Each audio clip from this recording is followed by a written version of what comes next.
Jeg hedder Frederik Vesti, og jeg er 14 år gammel, og jeg er racerkører.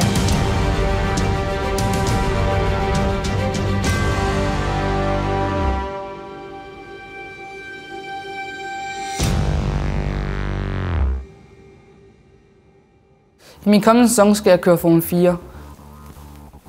Og her er bilen så. Som I kan se, så er den meget anderledes end Formel Ford, og det er super sjovt at køre.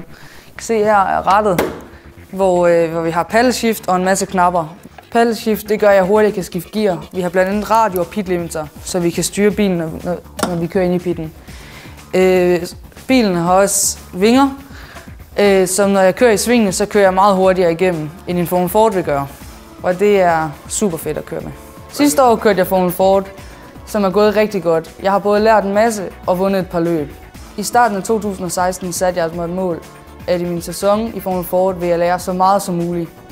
Og det har jeg opnået rigtig godt. Jeg har både lært, hvordan jeg skal bruge min datalogning rigtigt, og så har jeg lært, hvordan jeg skal overhale og på den måde vinde løbene. Så det er jeg rigtig glad for. Jeg har allerede været ude at køre i bilen i Barcelona.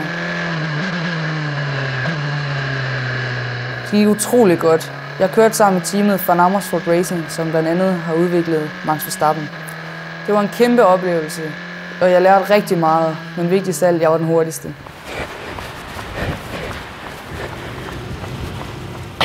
Du skal ikke kun være en god kører på banen, du skal også være i rigtig god form, og det gør jeg ved, at jeg træner i fitnesscenter og løber.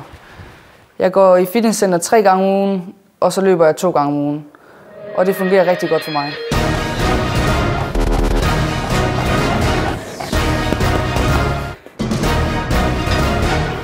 Alt det her, det gør jeg, fordi jeg virkelig elsker og brænder for det. Jeg træner så meget, som jeg gør, for at jeg er bedre på racerbanen. Så jeg har overblik, når jeg kører, og jeg er bedre end de andre. Jeg kan rigtig godt lide at træne også, og det er også derfor, jeg gør det.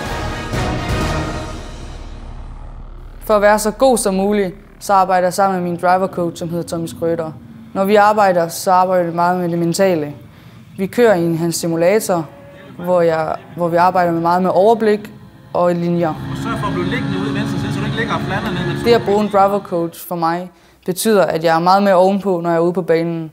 Og hvis det går skidt på et tidspunkt, så har jeg lært, hvordan jeg skal komme op igen. Og det betyder rigtig meget for mig.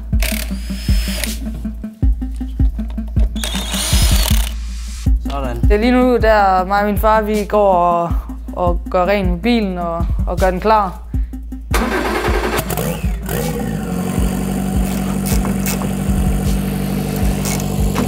Målsætningen for den kommende sæson er, at jeg stadigvæk skal lære, men også at blive bedre på det mentale.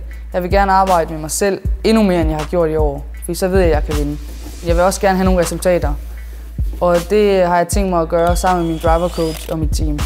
Men på den lange bane er mit mål stadigvæk at blive verdensmester i Formel 1, og det tror jeg 100% på.